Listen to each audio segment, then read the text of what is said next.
I'm Charlie, this is Stevie, we are Children of Popcorn. Welcome to another Bad Movie Monday, where we look at films that are so bad they're good, bad films, and bad films we like. So today we're going to Die Another Day. James Bond is sent to investigate the connection between a North Korean terrorist and a diamond mogul who is funding the development of an international space weapon. Released in November 2002 with a budget of $142 million, it grossed worldwide $431 million, directed by Aliyah Tamahori, and written by Ian Fleming, of course, the character of James Bond, Neil Purvis and Robert Reid. And it stars Pierce Brosnan, Halle Berry, Toby Stevenson, Rosamund Pike, Judi Dench, and Michael Madsen. Dame Judi Dench. Dame Judi Dench and Michael Madsen. So, and a little bit of trivia from IMDb. Producers Michael G. Wilson and Barbara Broccoli, and screenwriter Neil Purvis admitted that they completely misjudged what the fans wanted from the franchise and accept the blame for the outlandish tone of this movie. A spin-off was planned featuring Halle Berry's character Jinx Johnson as the lead, which you can tell from this movie. I mean, they could have done it with the Anna de Armas character from A No Time to Die. Yeah. And this is only the second James Bond movie to feature James Bond's office. It was last seen on my personal favourite James Bond movie, On Her Majesty's Secret Service in 1969. So what did you think? So, yeah, I thought it was alright. A bit boring. A bit weird. What you? Yeah, when first release, I really enjoyed it. Then after a while, he comes out the cinema, I enjoyed it. Comes out. I was the same. Yeah. It's probably one of the ones I've seen the most. So. You get with first viewing, it's like there's this reference. Then the further it goes on, you go, okay, it's not that good. Then they rebooted it with it with Casino Royale in 2006. So over to you with the notes. So it's the 20th release of a Bond film on the 40th anniversary of Bond. What are we on to now? We're on 25 Bonds. We're on 25, 21 through to 25. What anniversary is it now? It was past, the 60th was in 2002, so it was, 2022. 2002 was 40th, 2022 is the 60th. Yes. So we had 60 years of James Bond. Wow. And and they point that out with his watch. Yeah, I believe it is your 20th. Wink, wink. Yes. Yeah, not that. That is the first time you go, yeah, okay, it's great. And then it's like, okay. Yeah. No. So you can find out that Bond can surf. He surfs the tsunami, which will come in at the end of the film. And did they jump the shark? Did he jump the shark and surf? Yeah, they did jump the shark with this movie, really big time. Especially at the end with surfing the tsunami. Yes. Really. But it's like, sets it up at the start, hey, you can do this. So at the end, there's a big payoff when you're going, bad CG, and this was bad CG at the start, but the last one is like this is a heavy CG movie. I mean, there's some good practical, but not compared to the other ones. This has dated badly. It has dated badly. So this is either the worst James Bond film or the best introduction to James Bond. It is. Yeah. I completely, a few years ago, we came to the conclusion that this is the kind of movie, if you want to say James Bond and you want to show someone that has never watched a James Bond film to watch a James Bond film, this is the movie you watch. Because it has the gadgets, it has Bond being a stereotypical version of Bond. Don't get me wrong, Brosnan made GoldenEye, which is one of my favourites, and Tomorrow Never Dies, which is absolutely fantastic movie. Yeah. This one is a painting by numbers, greatest hits James Bond movie. The thing with greatest hits, if you just hear the greatest hits, you don't have anything original, and that's the problem with this film. It's bad CG as well. It is, yeah. So, question to you guys out there: what's your favourite or least favourite Bond film? Answer in the comments below. Yes, please. I don't think I've got what's my favourite's Skyfall. Yeah. I love On Her Majesty's Secret Service. You do, yeah. And what's your least favourite one? Die Another Day. I don't think I've seen enough of them to know what. It's Die Another Day of the Eon movies, James Bond movies. So, going back to my notes, Madonna performed "Beautiful Stranger" for the second Austin Powers film. I'm not going to say the name. Yeah, baby. Yeah. 3 years before she did Die Another Day. This makes does which is the bigger parody. This Does it make Austin Powers a legitimate Bond movie in some respects? Yeah, I do like the Austin Powers films. To be fair, you're not Not that much keen of on a them, are fan. you? Not much of a But I fan. love Wayne's them. World. Wayne's World. Party time. Yeah. Excellent. I love a bit of Austin Powers. So yeah.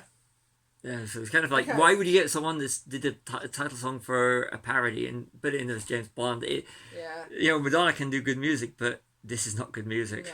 And it's so electronic, and it just doesn't work so well.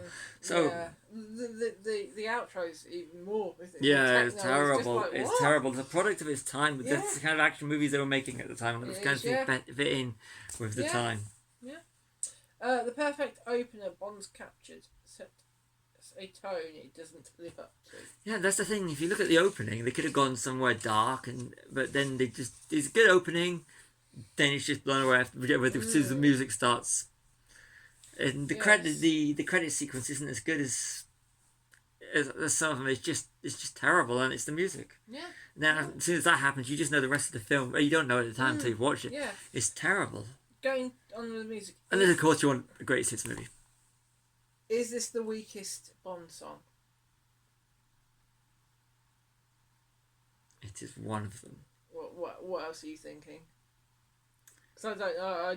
I only really know sort of like Off the top of my head, I really can't think. From title songs, I really can't think. It is probably the weakest. Song. Yeah.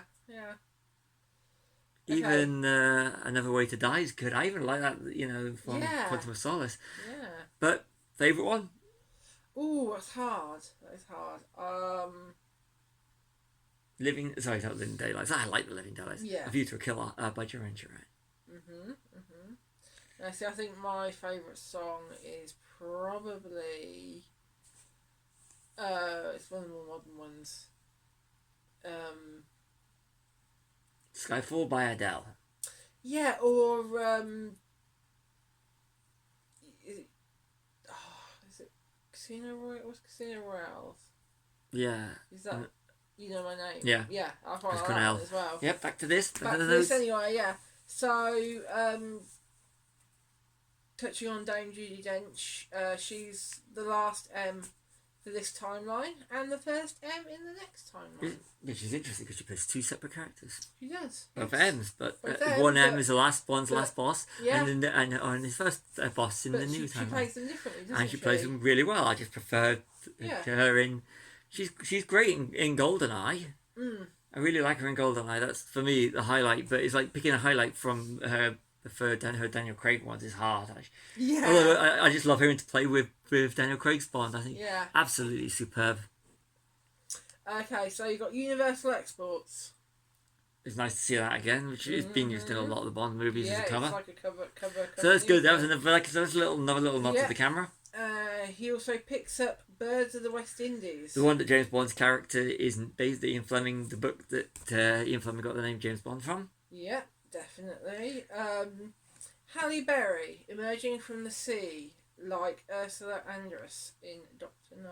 Yeah. 40 years before. Yeah. And I remember when this came out, they did a thing about that and said that they did that on purpose. Yeah, and there's no point in her having a knife, little holster for a knife when she comes out without one. So it makes no sense other than nodding to the camera. Yeah. Yay! But they do something similar in the Casino Royale, but with Daniel Craig. We're not going to go on about because she's where it seems to be going. Yeah. We seem to be going on more about the Daniel Craig films we like yeah. better than this. It does, So we're yes. back to Die So back to Another this one, Day. yes. So Bond's drinking mojitos. Yes, and I drank mojitos for a while because of this movie, and they are nice. But he doesn't at any time drink a martini, does he? He doesn't request one, which is Bond's signature drink, isn't it? Yes. Vodka martini shaken, not stirred. Yeah. Or a Vespa martini Or in whatever sort of it's a martini. We keep going back to because But there's more no hipper. mention of this. It's more hipper, but then again, Goldfinger, juleps. Yeah. You don't ever hear that anymore, do you? Back to the bad film, not the better movies. So this is kind of going on to other things as well, but in Pierce Brosnan's first Bond film, GoldenEye, he is playing opposite Famke Janssen, who plays Jean Grey. Yeah. And Alan Cumming, who is Nightcrawler. Yes. In X2. Yes. And in this one, which is his last, he is playing opposite Halle Berry, who plays Storm. So he's got some X-Men in there. Yeah. I think it's pretty cool. Yeah. It is. And Famke Janssen, we got off topic to better ones. I do like Jinx as a character, but just wrong time. But I like Famke Janssen's Xenia on the top. Yes. And great Bond girl, even though she's technically a villain. Henchman person. Yeah. Hench person. I call her a Bond girl because I can use it as my excuse when people ask me who's my favourite Bond girl. It's Famke Janssen. Okay, so they use the same trick in No Time to Die, jumping off a cliff into the water, which in this film is so clearly a tank. Yeah. Isn't it? The bit when they do that, that's you can see when you get into the boat and you can. It's like it's a bad backdrop and you can tell they've done it in a tank. Yeah.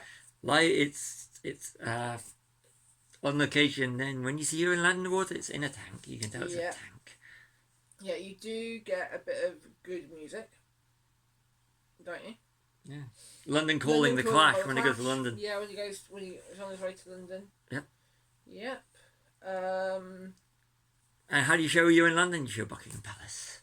And any other kind of land. I'm just going to touch on it. Like, one of the beauties of this film is that I really love, and this is one thing that I cannot go London without visiting the abandoned station for abandoned agents. It's on Embankment, and it's actually a cupboard where cleaners keep their stuff because I've seen it open. But every time I go there, I always go to there just so that I can stand out in front and get a picture taken outside the entrance to the abandoned station for abandoned agents. I just love that area, and I have to always go and see it. So that's, as a Bond fan, even though this is a weak Bond, I love that area. Yeah. Rosamund Pike has also starred in The World's End with Pierce Brosnan. Yeah. Hasn't she? So. Which is The World's End. To those, if you're on the channel, you obviously know The World's End. Some people might not know it. Watch The World's End. Yeah, The World's End. It's absolutely... It's good, yeah. Watch any of the Cornetto trilogy movies. Yes, that's true, yeah. Because the second one's got Timothy Dalton in it. It has, yes. Yeah. Hot Fuzz. You know the quality of a film when Madonna acts in it. Yeah. Let's say no more. Yeah. Yep. And also talking about quality and boring. Graves is a boring character. He is a boring character. So when you find out he's the general or something from the start, no offense to Toby Stevenson, does well with what he's got, but it's like, okay, so that's your Bond villain. Yeah. I like villains that are Bond's equals, like Scaramanga, Alec Trevelyan, Red Grant. This one has someone that's based his whole persona on James Bond. It's just boring. Mm-hmm. So this is completely goes in my whole theory of the type of Bond villain I like, because I just didn't like the character. No, yeah. Boring. And when there's the big reveal at the end, you're going, who cares? Who cares? Yeah. MI6. This is supposed to be a bad movie review, not about all the places in London. I like MI6. You see, when you see MI6, I went to visit the building a few years ago and found out how close I'd been all these years. Yeah. It's so impressive, and if you look and I also found another iconic place was right so close to it, Battersea Power Station. Yes, so ventured out but it's just that whole area. If you like London and you like that sort of thing, visit it just to visit our Bond fans. Like when we went about 5-6 years ago and just walked past the London College of Arms. Yeah. From On Her Majesty's Secret Service. So I fanboyed out just to actually stand in that area. Yeah, you can actually book an appointment to go in there. That would be cool. Yeah. So I can just go and I will book in as Hilary Brave. Yeah, I got the name right. It's been a while since I watched On Her Majesty's. So continue. We go into Q Branch with 40 years of Bond relics. Which at the time is interesting, but once you move on, it's like, spot the one. It's like Easter egg hunting, and you want to go to Easter egg hunting, just watch this scene and see what you can spot. Yeah, definitely. Some of them are too in your face. Okay, so you said you didn't like this car, the Vanquish. Yeah, the Vanish. The Vanish, as they call it. Terrible, that was terrible. Yeah, it was a bit, wasn't it? That was terrible. Talk about terrible things. Some of the music and the camera angles were pretty bad. They were. It's like they sped it all up, and it just seemed like a product of the type of action movies they were making at the time, which is not a good thing. But if that's what they were making at the time, then it's going to be a product because it was made in that. But it's artistic integrity. What else came out around that time? Lord of the Rings came out around that time. It's nothing like it. Fast and the Furious is around that period, I think. Yeah. The Triple X movies. Potter's. The Vin Diesel vehicle. Yeah. I'm thinking more of action. This was a really bad area. The fact that I can't really name that many action movies from that period, and ones I can name are actually not that good, says a lot. Yeah. And I stand by that one. I'm not a Fast and the Furious fan, and the Triple X movies are overrated. And The Matrix, overrated as well, which I know is going to get a lot of grief for, but it's kind of the whole... I know they don't do the whole bullet time thing in that one in this film, but it's still terrible. Yeah. So you've got diamonds, you've got lasers, you've got crazy lair. Are they trying to use every trick in the Bond playbook? Yes, they are, and it works on first viewing. If you're new to Bond, you're gonna go get an idea. You'll either love it or you'll hate Bond after this. But do check out some of the older and the more recent ones. If you are thinking about watching Bond, I know where this is a bad movie, but if you first time on Bond, you just came across this video, watch this film. This is what Bond is like to some extent. I mean, the Daniel Craig ones, and there are ones that like the Timothy Dalton ones. Yeah. But Bond is a lot like this, but not amped up to 11. Yeah. But this is the idea of what a generic James Bond movie is. Mm-hmm. But if this is your first Bond movie watching, check out some of the others. Okay, so how does Bond not get hypothermia when he dives into the ice? Yes, well, I don't know. He dives under the water and... I can't remember. I think he's got a wetsuit on. Yeah, so but it's still cold. Sun protection, but it's ice water, so it's going to be cold. Yeah. So, yeah. Movie magic. Movie magic, yes, definitely. To be fair, in real life, water probably wasn't that cold. Yeah. That's how it works. And the villain towards the end knocks out a whole load of ice into the water. Global warming! But he actually references in the movie, so we got from that for actually referencing it. So 1 hour and 20 minutes in, we finally get the title. Yeah. I like it when they work it in. Yeah, but usually it's a bit earlier than that, isn't it? Live to die another day. Well, my personal favourite one is whoever it was who must have scared the living daylight out of them. I love that line. Cool. Then again, I think Dalton's heavily underrated. Yes. Timothy Dalton. The big laser in the sky. Under Siege 2. Yeah, Under Siege 2. I was really thinking Under Siege 2. Yeah. But Brosnan is definitely better than Steven Seagal. Yes. And definitely check out Edgar Wright's Hot Fuzz and The World's End. To see James Bond's what they're doing now, or a few years ago. Yeah. So we've got the sword fight between Rosamund and Halle Berry. Is a repeat of the earlier fight between Graves and Bond. Should have just left it with that fight at the end. Yeah, they weren't either were that good anyway. No. Good sword fights. Watch Highlander. Yeah. Watch anything else but this, actually. The last one I've got, because we've covered most of these ones, is Moneypenny using the virtual reality. Yeah, you do that at the end anyway. I saw that one coming a mile off. Yeah. So, that's it. We've been talking about better films than this in this one. I know, yeah. So what did you think? You've already asked me that one. I know, really? but I'm going to ask. Good movie, bad movie that's... I've given it 2 stars. It's a bad movie. What about you? I give it 2 stars as a movie, again. But it's got some great filming locations, and I have got a soft spot for certain things for it. Like I do like the abandoned station for abandoned ages. I love that. Yeah. But it's a great as a gateway movie. It's a 5-star gateway movie if you're into if you want to recommend a Bond movie. This is the one. But if you've watched Bond movies, this is a 2-star movie. This is my least favorite. But it's one of those ones. It's good if you're new. If you're a veteran of these, for me, this is the one at the bottom of the watch list. Yeah. For all 25. So, sign off. Yeah. So, I've been Charlie. This has been Stevie. We are Children of Popcorn. Like and subscribe.